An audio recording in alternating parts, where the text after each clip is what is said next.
গেছিলাম গেদ্দাগারের সাথে করে চিতি পিঠি খাবি শীতের। হাই রে পিঠি গরম যায়া দেহি কেবল গায়ে ভাসবি। আটা গোলা থইছে পরে যায়া তুলি দিল, স্যাত করে উঠলো। চুলি তাওয়ায় দেওয়ার সাথে সাথে স্যাত করে উঠলো। স্যাত করে ওঠার পরে দিয়ে আবার ঢাকনা দিয়ে ঢেকে দিল। ভালোই মেলাক্ষণ ঢেকে থুয়ে দিল। এখন দিয়ে পিঠি হয়ে গেছে। কী রে ভালোই তো, আবার মচমচি হয়েছে।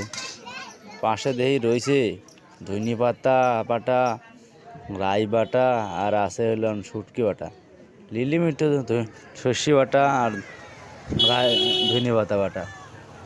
এখন দেহি ওরে বাবারে কি স্বাদ রে, মনে চাইলেও আরও দুইটি খাই, কিন্তু বেশি ঝাল আছিল জানি খাইবার নি, অল্পই খাওয়া দেয় চলে এলিম। যদিও খাওয়াইছে জাহাঙ্গীর, তাও তো খাইলিম।